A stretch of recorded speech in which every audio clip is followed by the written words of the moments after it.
episode is going to be about RV air conditioner maintenance. So we're going to get on the roof of the RV, we're going to be inside the RV, we're going to talk about maintaining your RV air conditioner. So I want to welcome you to the show. This is Eric Stark with Radio Arizona RV, your best RV podcast. Now this podcast is for everybody. If you own an RV, this podcast is for you. And it's also for the guy who really likes to do his own work, or the person that likes to really do his own work or his work. And also if you want to know how things work on an RV. So it's not just 100% where it's for the do-it-yourselfer. If you want to understand things, so if you have to take it to a shop, you're going to understand a little bit better, maybe not get taken advantage of, have a clearer picture of what's taking on. So today's episode is number 87, and it's about RV air conditioner maintenance. And now, if you're new to this, or just watching this video for the first time, one of my videos, the podcast, this video is basically a podcast type video. So if you're listening on the podcast, you're not going to see things like I might have here. Today I'm going to have a few things. I'm not going to have an air conditioner, so don't feel like you're totally missing out. So I'm recording it because it's just recording it. That doesn't sound very good, does it? Recording it so it can be on a different channel, YouTube, Vimeo, things like that. So don't forget to share this episode or any episode with your family, friends, fellow RVers, whoever might be interested in it. And you can always contact me if you have a question at radioarizonarv.com. So I do own a brick and mortar retail business. I have several websites where I sell my products online, like my slide out awning fabrics, the best in the world. You can get at sunpromanufacturing.com. That's right, the best in the world, and they truly are. And you can find links to all of our websites at radioarizonarv.com. That's kind of where it all starts. But I don't sell everything I talk about, okay? Some things I sell in the store that I don't have online, vice versa. But the store is where we get all the hands-on experience, all of the questions, the problems that RVers face. That's where we pull the data from, if you will. So now today's episode, before we get into this RV air conditioner maintenance business, there's a lot going on in the world right now. And one of the things I say around here is we're at war, it doesn't matter. And what I'm referring to is sometimes quality issues. We get stuff in from our suppliers, and maybe it's a box of retail stuff to go out on our shelves, and the packaging's all damaged, and they're just sending stuff out. Shipping companies don't act like they care anymore. So we have to put the stuff on our shelves, and I said, we're at war. It doesn't matter. And I say that, not that the United States truly is at war, but man, I'll tell you, it feels like it, because this pandemic is dragging on, and the kind of problems that it's creating worldwide, but what we truly face here in this country, getting products in on time, getting products period. My job is 100 times harder, and that's why I haven't done a podcast in months. I've been so busy just trying to keep products coming into the store. And we manufacture stuff too. So I keep in vinyl on the shelves so we can make slide out awning fabrics. Has become a nightmare. We've had to expand, get more space so we can stock more inventory. And it's harder and harder to get. Everything we order, I shouldn't say everything, but so much that we want to order, we can't get because it's not in stock. Dometic's been a company that's been out of everything for a year. Thetford's been out of toilets and toilet parts for a year. Occasionally we get a part here, get a part there, get a toilet. So, when you're talking to people in RV stores or in general, when they say they can't get something, it's because of the pandemic. I would say the majority of the time they're not using it as an excuse. Now, some do. They just blame everything on the pandemic. They blame their lousy customer service on the pandemic. But I know the companies we deal with, they're just struggling to get the product on their shelves to re-ship it to us, or to make it and ship it to us. And when we say something is because of the pandemic, it's not because we're just defaulting to bad customer service. So I know it's frustrating because I'm in the same boat. I still have to buy things. I look for some mountain bikes. It took 3 months to find some decent mountain bikes. I had to buy an irrigation pump recently, and I'll tell you, it's been a nightmare getting some of the parts for it. Even getting the irrigation pump was a nightmare. Everything has become harder to get. And so we're all in the same boat. So you generally, when you're at the RV store and they tell you they can't get it because they can't get anything, they're probably not lying to you. So we have to exercise some patience. We're under attack in different ways, and everybody's suffering. So we have to deal with this the best way possible, and that's working together at some level. Not that we have to become a unified group or anything like that, but we have to have some patience, that's for sure. And one thing that helps us kind of get that new balance refreshed is our RVs, right? It's a little getaway, that little tiny space where we can go get away from a group of people, society, whatever it might be. We can bury our head in the sand for a weekend or for a week and just let all this stuff do whatever it's going to do. So keeping that in mind, now we have an RV, you have an RV, I have an RV, so we want to enjoy it. And this stuff is happening, but don't let it ruin the joy of the RV, because that's where you get some solitude. And so having a nice cool air conditioner, keeping that RV nice and cool makes it a little better too. The family's not nagging at you and so forth. So that's what we're going to talk about. So that was my little rant there, but it's frustrating what's going on and some of the things that we're facing. And believe me, that was a very, very short version of what I could really say. I could talk for hours about what's happening today and the frustrations we all face. So now let's get back to the RV. What we're going to want to do is, we're going to start with on the roof. Let's just get that out of the way. So whether you have a trailer, a motorhome, a fifth wheel, it doesn't matter. Rooftop RV air conditioners are pretty much all the same, other than how they're ducted. Some of them have ducted units, some of them have the controls as direct response right underneath the air conditioner. That's your air distribution box, and that's it. But an air conditioner is an air conditioner for the most part. You might have a Coleman, you might have a duotherm, you might have an Advent, you might have a Carrier, but they all kind of do the same thing, work the same way. So if you go up on the roof, while you're up there, check out the roof, see if there's any other potential problems up there, like, cracking sealants, broken vent lids, plumbing vents. You might as well, you're up there. So take a few extra minutes to do that. Do it before you start on the air conditioner, after, whatever works for you. So you're going to go up on top, and please, before you go up there, disconnect your power cord so you're not plugged into 110 volts, no AC power. That way you can't electrocute yourself accidentally. So with that disconnected, jump up on the roof. Well, you're not jump, use a ladder. It's going to be easier. You know what I mean, though. I just realized I don't have a timer going here, so I'm not sure where I'm at, so I'm going to guess at this. I try to do 30 minutes or less. So anyway, that's my problem, one of my technical issues here. I have a new setup, and it's just getting used to little things that I've forgotten about. So you're going to get up on the roof, and you're going to want to take the plastic shroud off of the air conditioner. Some of it might have screws around the bottom of it, like a Dometic or a Duotherm. Coleman might have 4 nuts or 4 screws on the top. Whatever you have, just adjust accordingly. And before you go up on the roof, bring your cordless drill. You probably want to bring a 7/16 nut driver, a Phillips head, a 1/4-inch hex head. That will probably get you covered. If you have a few extra bits, why not just bring them up? A screwdriver or two. You can't have too many tools. It's just, rather than making trips, you just set them up on the roof and they're there. It's a little bit easier. So you're going to want to take the plastic shroud off and be very careful with this.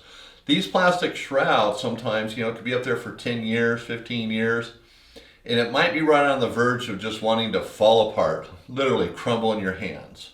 So be aware that could happen. Your shroud could be at that point. So you're going to want to carefully take it off, lift it off, make sure it's not a windy day. If it is a windy day, don't let that shroud blow away. If you can hand it to someone on the ground to protect it, or turn it over and maybe set your tools in it without damaging it, that'd be a good way to keep it up there. So you take your shroud off, and by the way, if it does need to be replaced, you can get those. Any RV store can get them for you. You can search online. Just make sure you order the right one first. Get the model number of your air conditioner and do that right. Try not to guess. Even though some of them are pretty obvious, not all of them are. or you go to a parts store and the guy behind the counter isn't familiar with all the brands and types and models, so he might not be able to order you the right one or order you the wrong one, and it takes a little bit of extra time and frustration, but you get the picture. So in fact, take a picture of it while you're up there before you take the plastic cover off, so you have a picture of the air conditioner. Take a picture of the model number too.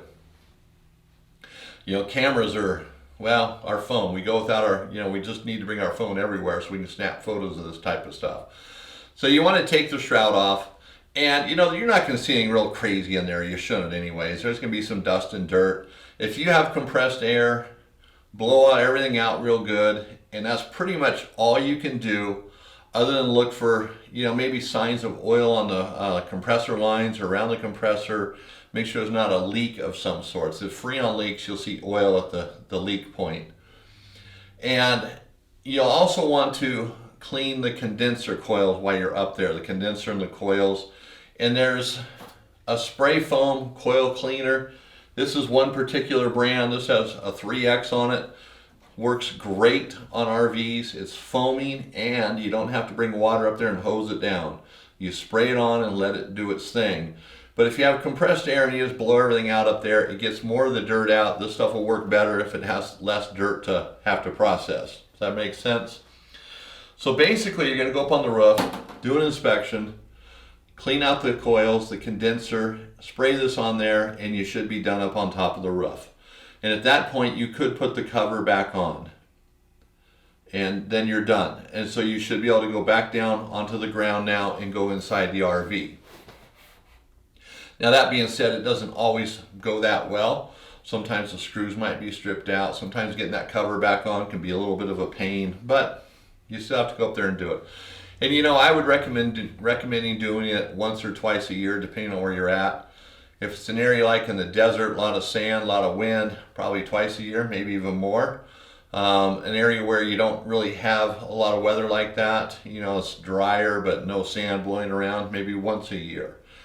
Use your discretion. It's not that hard of a thing to do. The more you check it, the more likely you're going to stay ahead of problems as well.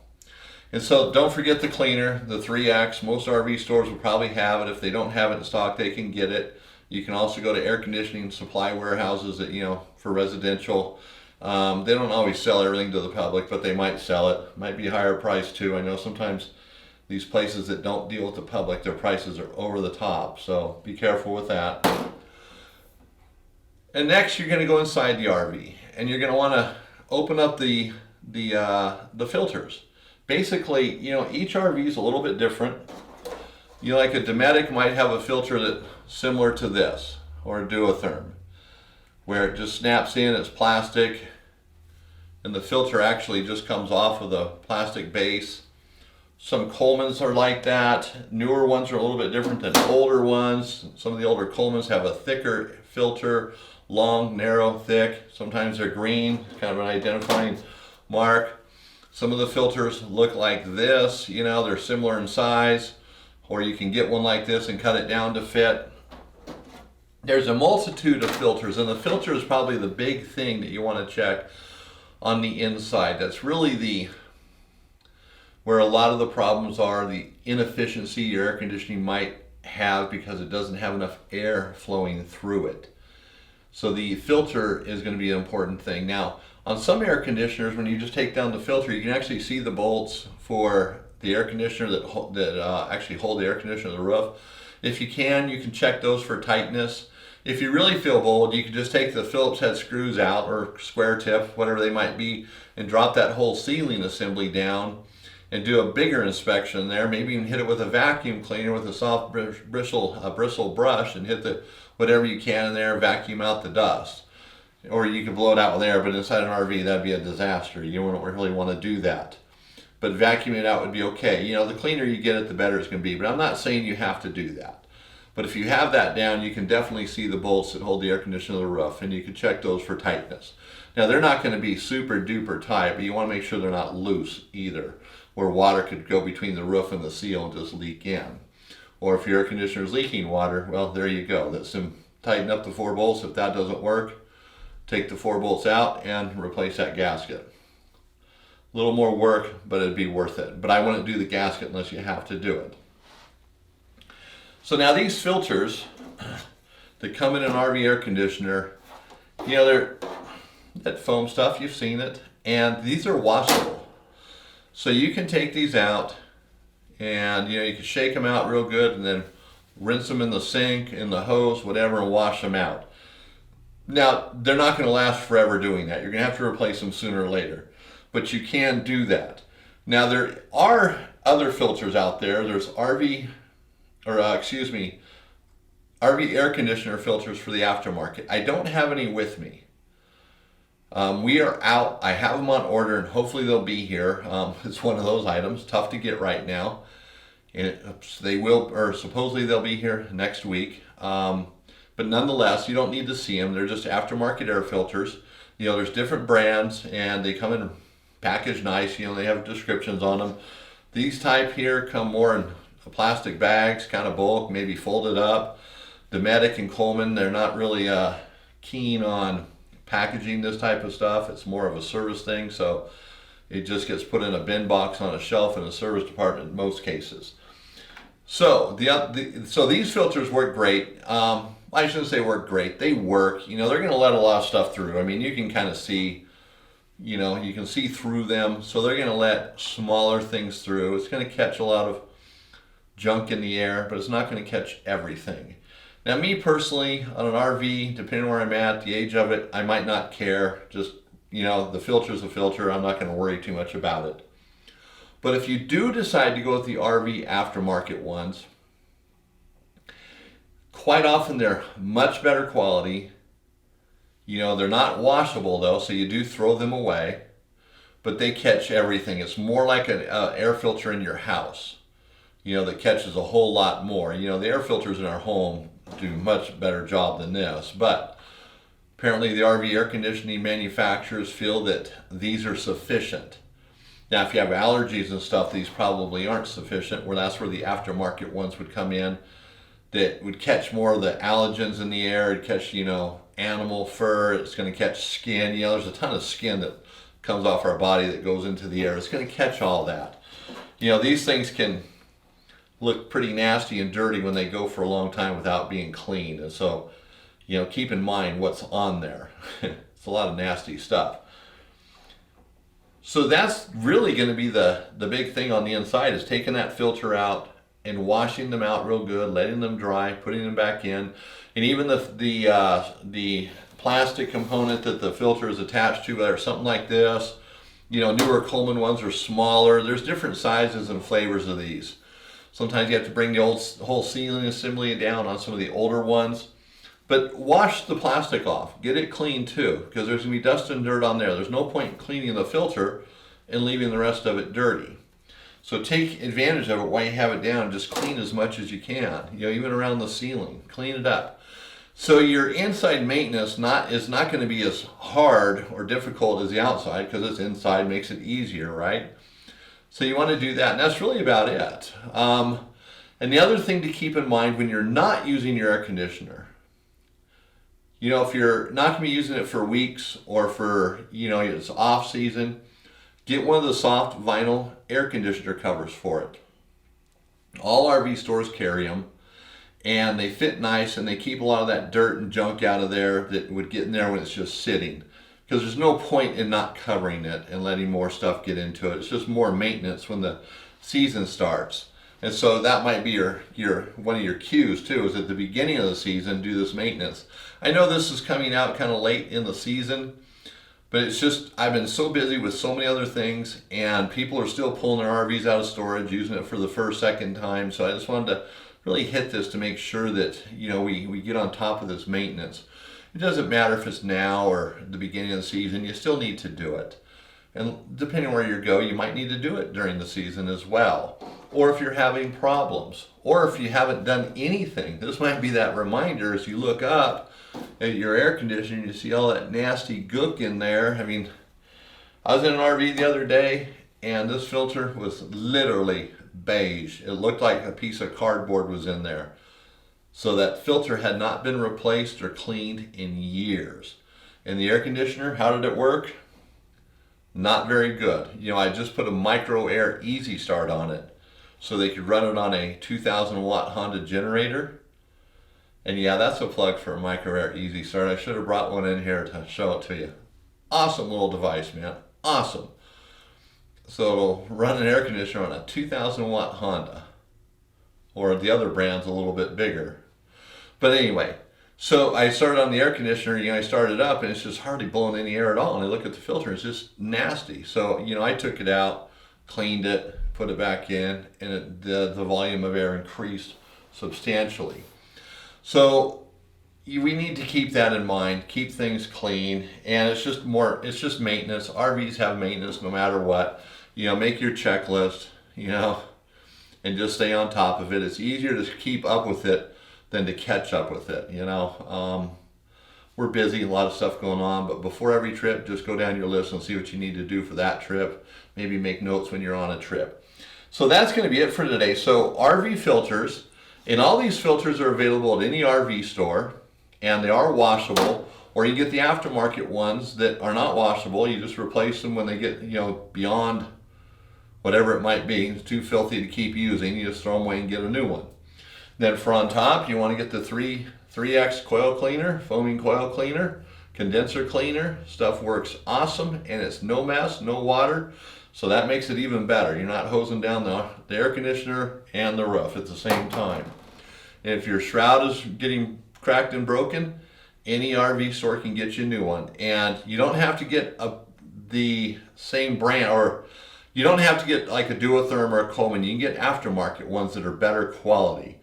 I try to always either get a Max Air if it's a Coleman, an older Coleman. They make a great one with a limited lifetime warranty, and Icon makes a really good one too. This is much better than the factory ones. And price-wise, they're very close. It's just a better product. So if you do need to replace the plastic shroud, don't necessarily go back with Coleman or Duotherm. You can go back with one of these other brands and get a much better product.